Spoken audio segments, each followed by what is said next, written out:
Sir ఇక నాగార్జున గారి విషయానికి వచ్చేసరికి ఆయన పైన కాంగ్రెస్ వాళ్ళు క్రిమినల్ కేసు నమోదు చేస్తారు సార్. అక్రమంగా కట్టారని సిగ్గు చెప్పేసి. ఇది సిగ్గు కౌంటర్ అనుకోవాలా సార్? సిగ్గు శరం లేని పనులు. హ్మ్. సిగ్గు శరం.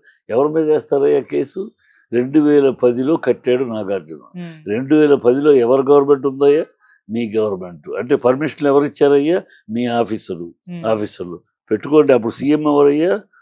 రాజశేఖర్ రెడ్డి. పెట్టుకోండి, పెట్టండి. రాజశేఖర రెడ్డి గారిని కూడా దోషిగా పెట్టండి. ఆ సిఎస్ని దోషిగా పెట్టండి. మీ ఆఫీసర్లను దోషిగా పెట్టండి. నాగార్జునకి నోటీస్ పంపించండి. పిల్లాట అనుకుంటున్నారా? నోటీస్ పంపిస్తే మేము తిరిగి ఎవరేమో జవాబు ఎవరిచ్చారు గవర్నమెంట్కి? మీ గవర్నమెంట్ అయ్యా. సిగ్గు సరలేదు. మీ గవర్నమెంట్ ఇచ్చారు. డబ్బులు తిని ఇచ్చారా? ఒళ్ళు బలిసి ఇచ్చారా? కళ్ళు మందు కొట్టి ఇచ్చారా పర్మిషన్లు? ఏ ఏ లెక్కలో పర్మిషన్ ఇచ్చారో మీరు కోర్టులో చెప్పండి. ఇప్పుడు వాళ్ళ మనుషులు మాట్లాడేటప్పుడు మీరు కేసు వేస్తున్నామంటే ఒక్కసారి కనీసం ఇంగిత జ్ఞానం చూసుకోవాలి. అరే ఎవరి మీద వేస్తున్నాం మనం కేసు? 2010 ఎవరున్నాం? మనం కదా. ఆయన కట్టింది 2010లో కదా. అవును. అంటే అప్పుడు అంతకుముందు పర్మిషన్లన్నీ మనం ఇచ్చినట్టే కదా. మన గవర్నమెంట్ ఉన్నప్పుడే కదా ఇచ్చాం. ఇప్పుడు ఆయన రివర్స్ అయ్యి మీరు ఇచ్చారు, నేను కట్టాను. మీరు పర్మిషన్లు ఆ రోజు అబ్జెక్ట్ చేస్తుంటే కట్టేవాడిని కాదు కదా. మీరు ఇచ్చారు, నేను కొన్నాను అంటే మీరు పర్మిషన్ ఇచ్చి అక్కడ వాటరు, డ్రైనేజీ, కరెంటు అన్నీ ఇవ్వబట్టి అదేదో సజావు ల్యాండ్ అని కొనుక్కున్నాను నేను. కొనుక్కున్నా. మీరు పర్మిషన్ ఇవ్వకపోతే మేము ఎందుకున్నా? మీరు మిస్గైడ్ చేస్తారా మమ్మల్ని? గవర్నమెంట్ అథారిటీస్ మీరు గవర్నమెంట్ అథారిటీ, గవర్నమెంట్ ఆఫీసర్స్ మీకు ఇచ్చేసి కొనుక్కున్న తర్వాత ఇప్పుడు అది కాదు అంటే మీ తప్పు. అది మీ తప్పుకు మమ్మల్ని నిందిస్తారా? ఇవ్వండి నోటీస్. ఎందుకు ఇచ్చాడు పర్మిషన్లు? ఆఫీసర్లకు పిలవండి కోర్టులోకి. ఆఫీసర్లు ఎందుకు ఇచ్చారు? చీఫ్ సెక్రటరీ ఏం చేశాడు? పిలవండి చీఫ్ సెక్రటరీ కోర్టుకి. చీఫ్ సెక్రటరీ వీళ్ళందరికీ head, cabinet head Rajasekhara Reddy గారు చనిపోయారు. ఆయన పేరు కూడా దోషులుగా పెట్టండి. దమ్ముంటే చేయండి. దమ్ముంటే మీరు ప్రొసీజర్ ఛాలెంజ్. మీ పరువు మొత్తం కనుక రాజశేఖర రెడ్డి గారిని దోషిగా పెట్టగలరా? మరి దోషి ఆయన మీ లెక్కలో. ఆనాడు పర్మిషన్ ఇచ్చింది ఆయనే. ఆయన ప్రభుత్వంలోనే హెడ్ ఆఫ్ ది గవర్నమెంట్. ఆయన విధిలోనే ఇచ్చింది. అంటే దోషులు అయితే ఆయన కూడా దోషే మరి. అంతే కదా. మేము కట్టాము, మీరు ఇచ్చారు. మీరు పర్మిషన్ ఇస్తేనే మేము కట్టాము. పర్మిషన్ లేకుండా మేము కట్టలా. మీ మనుషులే వచ్చి ట్రాన్స్ఫార్మర్లు, ఎలక్ట్రిక్ పోల్స్ పెట్టారు. మీ మనుషులే వచ్చి డ్రైనేజ్ తవ్వి పెట్టారు. మీ మనుషులే వచ్చి వాటర్ కనెక్షన్ చేశారు. మేము తవ్వుకోవాలి. మా మనుషులు, ప్రైవేట్ మనుషులు పెట్టారు. మీ గవర్నమెంట్ అప్రూవ్డ్ మీ మనుషులు, మీ అఫీషియల్ అక్కడ మీ గవర్నమెంట్ ఉద్యోగస్తులు వచ్చి చేశారు. ఆయా డిపార్ట్మెంట్ సంబంధించి. ఎందుకు చేశారు? మీరు మీ అనుమతి ఉంటేనే చేశారు. మేము అడిగి చేసేవండి, చేయరు కదా. సో రండి, అందరినీ పట్టుకురండి. కేసు పెడితే అందరిని లాగుతాం, అందరిని కోర్టులో లాగుతాం. దమ్ముంటే ఈవెన్ చనిపోయిన రాజశేఖర రెడ్డి గారిని కూడా దోషిగా వస్తాడు ఆటోమేటిక్గా ఆయన లీగల్గా. ఆయన చనిపోవచ్చు, బట్ దోషిగా ఆయన పేరు వస్తుంది. దమ్ముంటే చేయమని మొత్తం లాగుతాం. బుద్ధి జ్ఞానంలో ఉన్న మాట్లాడాలి. ఏదో నోటికి వచ్చి ఏదో అనేస్తే మేము కేసు వేస్తాం, బొచ్చు భోషణ అంటే ప్రజలు భయపడిపోతారా? మొత్తం మీ పరువు మొత్తం గంగపాలవుతుంది. దమ్ముందా రాజశేఖర రెడ్డి గారి భయంలో వచ్చిన నిర్ణయాలని, తప్పుడు నిర్ణయాలు, లంచాలు తీసుకుని ఇచ్చారని చెప్పి దమ్ముందా, ధైర్యం ఉందా? రేవంత్ రెడ్డికి, కాంగ్రెస్ వాళ్ళకి మాట్లాడతారు పిచ్చి వాచాలతో, గాలి మాటలు. చేయమండి ఛాలెంజ్. అందరి పరువు రోడ్డు మీదకి వస్తుంది. అంటే నాగార్జున గారు కొండా సురేఖ గారి మీద పరువు నష్టం దావా కింద క్రిమినల్ చర్యలు తీసుకోవాలని కేసేస్తారు. డిఫమేషన్ 100 crores కూడా వేస్తారు. దీనికి కౌంటర్ గా అంటే మా మంత్రి మీదనే కేసేస్తారా, ఈయనకి జలకిద్దామన్న ఒక ఉద్దేశంతో క్రిమినల్ చర్యలు పెట్టారని కూడా అదే వాళ్ళకి అంత తెలియటట్లు. ఇది జలక్ కాదు, ఇది జలక వాళ్ళ పిలక్క చుట్టుకుంటుంది. జలక కాదు, వాళ్ళ పిలకను మా చేతికి ఇచ్చినట్టు అవుతుంది. పర్మిషను ఏ పీరియడ్లో వచ్చింది ఒక్క నిమిషం వాళ్ళు ఆలోచిస్తే, వాళ్ళు కట్టింది ఎప్పుడు అని ఒక్క నిమిషం ఆలోచించంటే చేతులు కట్టుకున్నారు. అంత ఆలోచన అంత ఉంటే ఇలా అవివేకంగా ఎందుకు మాట్లాడతారు కానీ అంత విజ్ఞత విషయం లేదు. 2010లో ఇచ్చారు అంటే అక్కడ అర్థమైపోయింది. 2010లో మీ ప్రభుత్వం, మీ హయాము, మీ ఆఫీసర్లు మీరే ఇచ్చారు పర్మిషన్. మీ మనుషులే వచ్చి అన్ని డ్రైనేజీ, వాటర్ కనెక్షన్, కరెంటు అన్నీ చేశారు. ఇంకా మమ్మల్ని తప్పు పడతారేంటి? అది తప్పు అయితే మీది తప్పు, మా తప్పు అంటే మీది తప్పు, అంతే. అందరూ మీది తప్పు అంటే ఇంక్లూడింగ్ ఫ్రమ్ రాజశేఖర రెడ్డి గారు, చీఫ్ సెక్రటరీ గారు, మీ ఆఫీసర్లు అందరూ వస్తారు. అందరిని పెడతాం. దమ్ముంటే అందరినీ వాళ్ళందరినీ దోషులుగా ప్రకటించి కోర్టులో పెడతాం. ఓకే సార్, కొండా సురేఖ గారు సీరియస్ గా ఆమె తప్పుగానే మాట్లాడారు. ఇక్కడ నుంచి కూడా ఆమె పాజిటివ్ గా సపోర్ట్ గా రాలేదు. ఒక కాంగ్రెస్ వాళ్ళు మాత్రం ఆయన పీసీ చీఫ్ మాట్లాడారు, ఆమె వెనక్కి తీసుకున్నారు కదా, వదిలేయండి అని అన్నారు. మళ్ళీ రేవంత్ రెడ్డి గారు అయితే సైలెంట్ గా మహేష్ రెడ్డి గారికి పాప తెలుగు తెలియదు అనుకుంటా, సరిగ్గా తెలుగు అర్థం కాదు అనుకుంటా పాప ఆయనకి. తెలుగు అర్థం కాదు. అమ్మాయి ఎక్కడ క్షమాపణ చెప్పింది, ఎవరికి చెప్పింది? ఆ అమ్మాయిని ముగ్గురిని నిందించి మాట్లాడింది. ఎవరిని? సమంత గారిని, నాగార్జున్ని, కేటీఆర్. నాగార్జున గారిని తార్పుడుగాడు, మిండగాడు అంటే ఇంగ్లీష్ లో పింప్ అని మాట్లాడింది. పింపుగా అతను మామ కోడల్ని ఎలమన్నాడు. ఆయన దౌర్భాగ్యమైన, నీచమైన, నికృష్టమైన, సిగ్గు శరం లేని ఒక ఆడదిగా అలాంటి మాట మాట్లాడింది. దానికి క్షమాపణ చెప్పిందా? కేటీఆర్ని ఇద్దరు హీరోయిన్లు పెళ్లి చేసేసుకుంటున్నారు ఆయన వల్ల. ఆయన అనేక మందికి డ్రగ్స్ అలవాటు చేశాడు. వాళ్ళిద్దరూ విడిపోవటానికి కేటీఆర్ కారణం అని చెప్పింది ఆరోపణలు. వీటికి ఎక్కడైనా సాక్ష్యాలు ఉన్నాయా? సాక్ష్యాలు అడిగితే అందరూ అనుకుంటున్నారని నువ్వంటే ఎట్లా? నువ్వు మంత్రివి. అందరూ సోషల్ మీడియాలో ఎవరెవడో ఏదో వాగుతూ ఉంటాడు. నిన్న గురించి కూడా అనేక వాగారు. నువ్వు నీ మేనకోళ్ళు ఎవరో మాట్లాడుకుని కూడా బయటకు వచ్చారు. అవన్నీ మాట్లాడలేం కదా, అవి ఏ వస్తూ ఉంటాయి. అందరూ వాడు నువ్వు మంత్రిగా ఏ ఆధారాలతో మాట్లాడావు? ఆయన గడ్స్ నేర్పించాడు, ఎక్కడ ఎవరికి నేర్పించాడు? హీరోయిన్లు ఉద్యోగం వదిలేసి పెళ్లి చేసుకుంటున్నారు ఆయన వల్ల, ఏవి సాక్ష్యం? రకుల్ ప్రీత్ సింగ్ని రూమ్లోకి పిలిచి ఆయన బెడ్కి తీసుకెళ్ళాడు, ఏది సాక్ష్యం? వీటికి ఈ సాక్ష్యాలు లేని, అబద్ధమైన వాటిని, ఆధారాలు లేని ఆరోపణలు చేసావు అక్కడ కదా. దానికి ఏమన్నా వెనక్కి తీసుకుంటున్నాను చెప్పావో చెప్పాలా?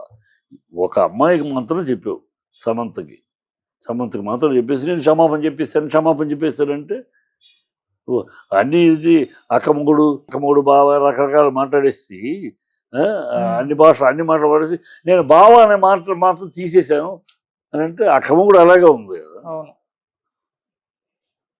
అక్కమూడు రంకుమూడు మాట్లాడలేక ఉండే అక్కముడు బావ నా రంకుమూగుడు అనేసి నేను బావాని తీసేశాను, బావాకి క్షమాపణ చెప్పాను అంటే అయిపోద్దా? అక్కమూడు రంకుమూడు ఏమవుద్ది? అలా ఉంది. నువ్వు మాట్లాడిన మాటలు క్షమాపణ అంటే టోటల్గా ఆయన తెలుగు అర్థం కాదేమో బహుశా. క్షమాపణ అంటే ఏంటి నేను అన్న మాటలన్నీ వెనక్కి తీసుకుంటున్నాను. పేరులో చెప్పకర్లను. ఓకే, పేరు చెప్పడం కాదు, రాజకీయాల్లో ఉన్నావు కదా, ఆయన కేటీఆర్ కూడా రాజకీయాల్లో ఉన్నాడు కనుక పేరును చెప్పకపోవచ్చు. పేరు చెప్పడం ఆయన అందుకని పోయినసారి కేటీఆర్ విషయంలో తప్పని క్షమాపణ చెప్పాడు ఆయన. కేటీఆర్ విషయంలో అమ్మాయి ఆడవాళ్ళ విషయంలో ఒక మాట ఏదో బస్సులు ఆడవాళ్ళ గురించి మాట్లాడి ధ్వజం ఎత్తారు. ఇమ్మీడియట్గా నేను ఆ ఉద్దేశంతో అనలేదు, అలా అనుకుంటే నా మాటలు వెనక్కి తీసుకున్నాను, క్షమించండి అన్నాడు, అయిపోయింది. నువ్వు అట్లాగే నేను ఏ దురుద్దేశంతో అనలేదు, ఏదో ఒక ఫ్రస్ట్రేషన్లో, ఆవేశంలో, ఆమె బాధలో అనేసాను, నా మాటలు నేను వెనక్కి తీసుకుంటున్నాను, ఐఎమ్ సారీ అంటే అయిపోయాయి. ఆ విజ్ఞత, ఆ కల్చరు, ఆ వివేకం లేదు మీ దగ్గర. ఇంకా దాన్ని సమర్థించుకుంటున్నారు. పొన్నం మాట్లాడతాడు, ఆయన పెద్ద మినిస్టరు, ఆయన ఏం మాట్లాడతాడు? అప్పుడు సినిమా వాళ్ళట వీళ్ళు పోటాడుకున్నప్పుడు స్పందించాలట. మాకేమవుతుంది? రఘునందన్ రావు ఒక రాజకీయం, నువ్వు ఒక ఎంఏ ఒక రాజకీయం, మీరు రాజకీయాలు అయ్యో మాట్లాడుకుంటారు, తిట్టుకుంటారు, కొట్టుకుంటారు. మీ గలీజ్ మాటల్లో మేమెందుకు రావాలి? సినిమా వాళ్ళకి ఏ సంబంధం? మేము ఇప్పుడు ఎందుకు వచ్చామంటే మా సినిమా వాడిని అన్నారు కనుక అప్పుడే వచ్చి ఉండాల్సి. అంటే మేము సమాజంలో జరిగిన ప్రభుత్వం మీది, సమాజంలో జరిగే అరాచకాలు అని మీరు మాట్లాడాలా, మీరు స్పందించాలా, ప్రతిపక్ష పార్టీలు ఎందుకంటే ప్రజల్లో మీరు అందుకే మేము మీకోసం ఉన్నాం, ప్రజల కోసం పరిపాలిస్తున్నాం కదా సొల్లు కబుర్లు చెప్తారు కనుక అది మీ బాధ్యత. మీరు మాట్లాడాలి, మీరు స్పందించాలి. సమాజంలో జరిగే పెద్దానికి మేము సినిమా వాళ్ళు ఎందుకు స్పందిస్తాం? సినిమా వాళ్ళు జరిగింది కనుక మేము స్పందిస్తున్నాం. జనంలో ప్రజల్లో ఏదైనా కరువు ఏర్పడింది ఇంకోటి స్పందిస్తాం ప్రజల కోసం. మీ రాజకీయ గొడవలకు మేము స్పందించాలి. అలా అయితే మాకు వేరే పని చేయలేము, షూటింగ్ కూడా చేసుకోలేము. రోజుకు ఒక గాలి మాట మాట్లాడుకుంటూ ఉంటారు మీరు ఒకళ్ళొకళ్ళు. ఈ రోజు మేము దీని గురించి మేము పంచాయతీ పెట్టాలి. మీ దరిద్రం అది. మీరున్న రాజకీయం పురుగులు, మురికి గుంటలో పాకే పురుగుల్లాగా ఉంటాయి మీ స్వరాలు. మీ గళాలు ఆ పురుగులు అంటూ ఉంటాయి, కంపు కొడతా ఉంటే ఆ కళ్ళకి ఎలర్జీగా ఉంటుంది. మీ మాటలు అలాంటివి. మీ మాటలకి మేము ఎందుకు స్పందించాలి? అదే చెప్తానే, మీరు మీరు ఆ, బురదలో పొరలాడే పురుగుల్లాగా, మురుకు నీటిలో దొరలాడే పురుగుల్లాగా మీ మాటలు మీ చేతలు ఉంటాయి. మేము దానికి స్పందించాలి సినిమా వాళ్ళనేది తప్పు. ఓకే. మేము స్పందించాల్సిన మా సినిమా వాళ్ళని కనుక స్పందించాం. మీరేదో ఇలాంటి ఈ చిల్లర మాటలు రోజు మాట్లాడుకుంటే దాని రోజు మేము స్పందిస్తామా? ఆ స్థాయిలో లేదు కదా రాజకీయాలు. ఇవాళ చిల్లర దిగజారిపోయిన స్థాయిలో ఉంది. అందుట్లో మరి మీరు ఈ ప్రభుత్వం వచ్చినాక ఇంకా చిల్లర స్థాయి అధఃపాతాళానికి వెళ్ళిపోయింది. భాష, కల్చరు, మాట, సంస్కారం ఏమీ లేదు. ముఖ్యమంత్రి స్థానంలో ఉండి కూడా ఒక చిల్లరతనంగా వీధి రౌడీలాగా ఆయన మాట్లాడటం. ఆయన ఇలా మాట్లాడితే మంత్రులు ఇలా మాట్లాడక ఏం చేస్తారు? ఓకే. సార్, సినిమా వాళ్ళు స్పందించాలి అని అనుకుంటే ఎన్టీఆర్ గారు రియాక్ట్ అయినప్పుడు ఆయన మీద కూడా ట్రోలింగ్ జరిగింది సార్. అంటే చంద్రబాబు నాయుడు గారు సతీమణి భువనేశ్వరి గారు పైన కూడా ఇటువంటి కామెంట్స్ చేసినప్పుడు ఎక్కడికి పోయావు, అప్పుడు మాట్లాడలేదు కదా, సమంత గారి విషయంలో ఎందుకు మాట్లాడుతున్నావు అని చెప్పేసి ఇటువంటి కామెంట్స్ ఆయన పైన కూడా ట్రోలింగ్ ఒక వర్గం నుంచి అది జరిగింది సార్. చేయాలి. భువనేశ్వర్ గురించి మాట్లాడ అప్పుడు జగన్మోహన్ రెడ్డి తాతగారికి రెండో పెళ్ళానికి పుట్టాడు జగన్, అసలు పెళ్ళాం కాదు, అది దానికి స్పందించాలిగా. మీరు దానికి స్పందించారు, దీనికి స్పందించామా సినిమా వాళ్ళు? మీరు దానికి స్పందించి మీరు వాగిన వాగులు మీరు వాక్కుంటూ ఉంటారు. మీ వాగులకి మీరు ఎక్కడ స్పందించమని? భువనేశ్వరి మా సినిమా కాదు, చంద్రబాబు మా సినిమా వాడు కాదు. భువనేశ్వరి ఎన్టీఆర్ గారి కూతురికి అది వేరే విషయం. ఎన్టీఆర్ కూతురుగా ఆ కుటుంబానికి సంబంధించిన మ్యాటర్ కాదు ఇది, రాజకీయాలకు సంబంధించిన మాట. రాజకీయాల్లో మాట్లాడిన మాట వాళ్ళ మాట. రాజకీయాలుగా మీరు ఖండించుకున్నారు, తిట్టుకున్నారు, మీ పేపర్ అన్ని మా వాయిని. అలాగే జగన్ పుట్టి తాత ఉంచుకున్న రెండో భార్యకి అది చెప్పారు వాళ్ళు. అయ్యప్పుడు మరి అప్పుడు దానికి కూడా మేము స్పందించాలా? వాళ్ళ ఆయన రెండో భార్య మూడో భార్య మీకు ఎందుకని అనాలా? కాదు కదా. మీరు ఊరిని వీళ్ళు అన్నది మీ దగ్గర 4 పేపర్లు ఎక్కువ, మీడియా ఎక్కువ ఉంది కనుక మీరు కూటమి వాళ్ళు మిమ్మల్ని అన్నదేమో ఓ చేసేస్తారు. మీరన్నది తక్కువ అన్నారా అని.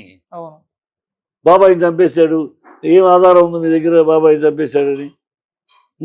ఓ బాబాయిని చంపాడు ఏముంది? కోర్టులో ఉంది. మరి తేలాలి, కోర్టులో ఎదురారు. ఎలక్షన్ కోసం అన్నదమ్ములను విడదీస్తుంది, జగన్ని చెల్లెల్ని విడదీస్తుంది. అలా అందరిని విడదీసి ఇలాంటి ప్రలోభ పెట్టి జనాలకు మోసం చేసి అబద్ధాలు చెప్పి వచ్చేసారు. వచ్చారు మా ప్రజల కర్మ ఏమో వచ్చేసారు. మీరు వచ్చినాక అక్కడ ఇక్కడ అబద్ధాలే, తెలంగాణ ఆంధ్ర 2 చోట్ల అబద్ధాలే. అబద్ధాలతో అధికారులు వచ్చారు. మా ప్రజల కర్మ ఏమనుకుంటారో, బ్యాడ్ టైమో గుడ్ టైమో వచ్చేసారు. మీరు పరిపాలన చూడండి అయ్యా. మీరు చెప్పిన హామీలు రుణమాఫీ ఏమైందయ్యా? మీరు అన్న బస్సు జనాల్ని డ్రైవర్ని ఆపి కొడుతున్నారయ్యా. ఆడవాళ్ళు ఇదివరకు మగవాళ్ళు కూర్చుంటే ఆడవాళ్ళకి సీట్ ఇచ్చేవారు. ఇప్పుడు ఆ మగవాళ్ళు ఇవ్వట్లేదు. మీరు ఉన్న సమయం డబ్బులు ఇచ్చి సీటు కూడా ఇవ్వట్లేదు. మాకు ఇబ్బందిగా ఉంది. ప్రత్యేకంగా ఆడవాళ్ళకి మాత్రమే అడుగుతారు. ఏది ఉన్న గాలి మాటగా చెప్పేసేసారు. ఆచరణలో అన్ని రకాల ఇబ్బందులు ఉన్నాయి. ఆటో వాళ్ళు ఇప్పటికీ సస్తానే ఉన్నారు పాపం. అవి చూడండి, అవి మాట్లాడండి. మీరు గెలిచేందుకు, మిమ్మల్ని గెలిపించేందుకు అవి చేయండి. ఊరినే సంచులు మూటలు సూట్ కేసులు ఎలా అయితే వస్తాయి అని హైడ్రామాలు చేస్తే సూట్ కేసులు వస్తాయి. బిల్డర్స్ నుంచి, రియల్ ఎస్టేట్ నుంచి, ఇంకోటి చేస్తే ఇంకోటి నుంచి వస్తాయి. ఈ సూట్ కేసుల కోసం పాలన కాకుండా ప్రజల కోసం పరిపాలించారు. అప్పుడు బుద్ధిగా ఉండదు. సార్, ఫైనల్ గా కొండా సురేఖ గారి పైన నాగార్జున గారు లీగల్ గా ఫైట్ చేస్తున్నారు. మరి పార్టీ తరపు నుంచి ఏమైనా చర్యలు ఉండయా సార్? ఉంటే మంచి. నేను ఇంక కొండా సురేఖ పార్టీ నుంచి చర్యల కోసం కూడా ఎదురు చూడొద్దమ్మా. నువ్వు ఒక గొప్ప తండ్రి కడుపున పుట్టావు, పరాభవం అవ్వద్దు. రాజకీయ ఇలాంటి నీకు జరిగే నీ మీద తోలు చేసి పరాభవం, జీవితం మొత్తం పరాభవం, రాజకీయ జీవితాన్ని పరాభవించుకోవద్దు. నువ్వు పరాభవం అవ్వకుండా బాగుపడాలి. మన తప్పు ఏదో జరిగిపోయింది, ఆవేశమో ఎమోషనో అయిపోయింది. ఆ తప్పుని నిర్ద్వందంగా నేను ఈ మాటలు వెనక్కి తీసుకుంటున్నాను, క్షమించండి, నా పదవికి నేను రాజీనామా చేస్తున్నాను. నువ్వు స్వచ్ఛందంగా రాజీనామా చేయి.